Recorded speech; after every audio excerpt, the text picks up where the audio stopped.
ते गोरगरिबाच्या जमिनी ताब्यात घेत होता असा आरोप जो आहे तो पीडितेने आरोपीवर केला. बीजेपी ही कशी आदिवासींच्या विरोधात आहे ते मणिपूरचं सगळ्यात मोठं उदाहरण आहे. धस्त बिचारा एक छोटासा आमदार आहे. आता देशाचे प्रधानमंत्री मणिपूरमध्ये आदिवासीच्या महिलांना निवस्त करून त्यांची इज्जत लुटून त्यांना हजारो महिलांना पेटवलं गेलं. त्याच्यावर देशाचे प्रधानमंत्री बोलायलाच तयार नाही. तर बीजेपीची नेमकी भूमिका मणिपूरमध्ये असेल, मध्य प्रदेशमध्ये असेल, अनेक राज्यामध्ये आपल्याला पाहायला मिळाली.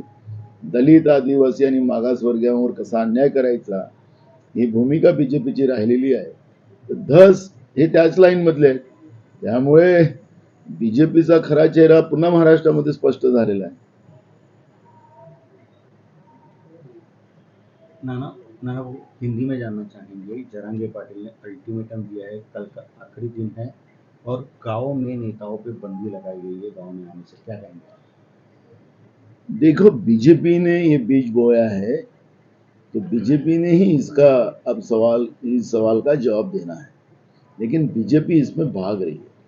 बीजेपी ओबीसी वर्सेस मराठा ये तनाव कर कर जनता के मूल इशू को डाइवर्ट करना चाहती है। लेकिन मराठा आंदोलकों ने जिस तरह से सरकार को घेर के रखा है उसका जवाब तो सरकार को देना पड़ेगा। 2019 में फडणवीस सरकार ने जो गायकवाड़ आयोग बनाया था उसके बाद में विधानसभा में उसको पारित कर लिया था आयोग की सिफारिशों को। लेकिन माननीय सुप्रीम कोर्ट ने गायकवाड़ आयोग के बारे में जो भूमिका रखी कि राज्यों को अधिकार नहीं, वो केंद्र सरकार को अधिकार है। मोदी सरकार क्यों चुप रही? मोदी सरकार ने जवाब क्यों नहीं दिया? और रही बात जो 50% के आरक्षण की जो सीलिंग लगाई गई है, जब तक उसको हटाई नहीं जाती तब तक ये सब प्रश्न सवाल नहीं होते। और मुझे लगता है कि बीजेपी का बोया हुआ ये बीज, जिसकी फसल इन लोगों ने 2 टर्म यानी 10 साल राज्य और केंद्र की सरकार के माध्यम से इन लोगों ने अपने पास रखी, तो उसका जवाब तो बीजेपी को देना पड़ेगा। और महाराष्ट्र के शाहू फुले अम्बेडकर के महाराष्ट्र में इस तरह का तनाव 2 समाजों में, बड़े समाजों में होना, ये घुसनाव नहीं है। और सरकार ने तुरंत इस बारे में लोगों को समाधान करना चाहिए। ये भूमिका हमारी कांग्रेस की है। और राहुल गांधी जी ने जो भूमिका रखी है उस भूमिका का समर्थन इनको करना चाहिए, क्योंकि ये प्रश्न जो है, जो राहुल गांधी जी ने रास्ता कहा है, जातीय जनगणना होना चाहिए। और जब तक ये जातीय जनगणना नहीं होगी, जब तक 50% का सीलिंग नहीं हटेगा, तो उसका समर्थन इन लोगों ने करना चाहिए। लेकिन मोदी जी कहते हैं कि अपना देश ये गरीबों का देश हो गया है। तो गरीब तो हो गए, बराबर है, जीएसटी लगा दिया आपने, लोगों से पैसे लूट लिए, तो देश तो गरीब हो गया। तो इसलिए गरीब ये कोई जात नहीं होती। लेकिन नरेंद्र मोदी जी कहते गरीब जात है। तो ये सब जो प्रश्न अभी बिगड़े हुए हैं, तो इसको सुधारने की कोशिश अब बीजेपी ने करना चाहिए। ये भूमिका कांग्रेस पार्टी की है। हो, शरद पवारांचा सोलापूर दौरा आज अचानक रद्द झाला। तिथल्या सकल मराठा समाजाने त्या दौऱ्याचा विरोध केला होता, म्हणून रद्द झाला असं कळतंय, काय सांगू? मला तिथली स्थिती माहिती नाही आहे, त्याच्यामुळे तिथली प्रतिक्रिया काय द्यावी?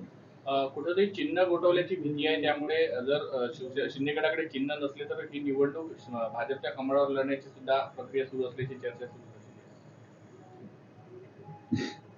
मी मागच्या काळात एकनाथ शिंदे बिचारे आमचे चांगले मित्र आहेत त्यांच्याबद्दलची भूमिका व्यक्त केली होती.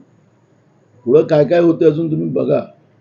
परंतु लोकसभेच्या निवडणुकीपर्यंत अजितदादांचं आणि एकनाथ शिंदेचं काय हाल बीजेपी करेल हे आपल्याला पुढच्या काळात कळेल. मी भविष्यवाला नाही आहो, पण जे काही मी जोडून पाहिलेलं आहे त्याच्या आधारावर सांगू शकतो.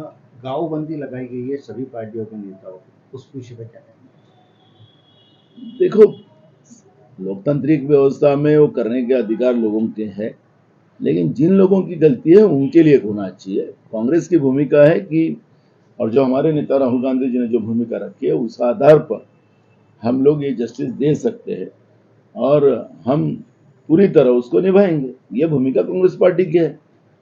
और इस तरह के बंदी कर कर जिन लोगों ने गलती की है उनको फायदा मिलने के चांसेस ज़्यादा है। तो इसलिए मेरे सभी मराठा युवाओं को यही कहना है कि गलती जिसकी है उसको सजा आप दो, जिसकी गलती नहीं है उसको सजा देने का कोई कारण नहीं. जरांगे पाटलांची मुदत संपत आहे आणि मराठा समाजावर सरकारचं तुम्ही प्रमाणपत्र देण्यासाठी ज्या पाहिजे त्या प्रमाणात मुबलक नोंदी सापडल्या नाही, त्यामुळे तो अहवाल लांबणीवर पडण्याची शक्यता आहे. आम्ही तुम्हाला जरांगे पाटील हा आमच्यासाठी हा विषय जो आहे त्यांना आमच्या शुभकामनाच आहे.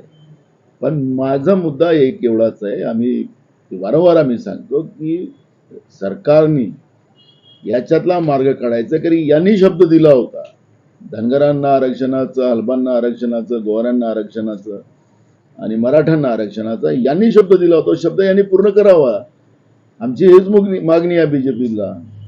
आणि ते आता राज्यात आणि केंद्रात सरकारमध्ये आहे. त्याच्यामुळे आम्हाला या वादात पडायचं नाहीये. आम्ही यांना न्यायाची भूमिका कशी होऊ शकते ते आम्ही सांगतोय. त्यामुळे या सगळ्या याच्यामध्ये मराठा आणि ओबीसीच्या या सगळ्या संघर्षामध्ये सरकारने तातडीनं मध्यस्थी करावी, हे थांबवावं अशी भूमिका काँग्रेस पक्षाची आहे. दसरा मेळाव्याच्या पार्श्वभूमीवर शिंदे गट आणि ठाकरे गटात पुन्हा संघर्ष पाहायला मिळतो. त्याच्यावर काय प्रतिक्रिया, ते नवीन काहीच नाहीये. आरक्षणाच्या मुद्द्यावर जर कायदा आणि सुव्यवस्थेची परिस्थिती चिघळली तर जबाबदार कोण असणार आहे? भाजपच. कारण की सरकार जे आहे ते मेळाव्यामध्ये व्यस्त आहे. आरक्षणाचा मुद्दा जसा बघा, राज्यामध्ये कायदा सुव्यवस्था हा विषय आता सरकारचा राहिलाच नाही. म्हणजे असं अगर काँग्रेसचं राज्य राहिलं असतं तर आतापर्यंत केंद्र सरकारने राष्ट्रपती राजवट महाराष्ट्रात लावून टाकली असती. पण आता त्यांच्या विचाराचं सरकार राज्यात आहे. राज्याची लूट माजलेली आहे. मी अनेकदा सांगतो की निर्मल भवनमध्ये जे दलाल बसलेले आहेत त्या दलालाच्या माध्यमातून मोठ्या प्रमाणात राज्याची तिजोरी लुटली चाललेली आहे. तर ते लुटून कुठं चाललेली आहे हेही पण आम्हाला माहिती आहे. त्याच्यामुळे या लूटपाटमध्ये आणि नुसतेच आपले संमेलनामध्येच हे सरकार कामात आहे. त्याच्यातही उधळपट्टी चाललेली आहे. आणि म्हणून आमची भूमिका एकच स्पष्ट आहे की कायदा सुव्यवस्था आता महाराष्ट्रात राहिला नाही आहे. ड्रग माफियांचं साम्राज्य झालेलं आहे, रेती माफियांचं साम्राज्य झालेलं आहे. सर्वसामान्याला जगणं मुश्किल झालेलं आहे या महाराष्ट्रामध्ये. दुष्काळाची परिस्थिती असताना शेतकऱ्यांचा दुष्काळ जाहीर करायला हे तयार नाही. त्यामुळे या सगळ्या परिस्थितीमध्ये आपण पाहिलं की महाराष्ट्र हे आज कुठं आहे महाराष्ट्र असा प्रश्न आता महाराष्ट्रातली जनता विचारतात.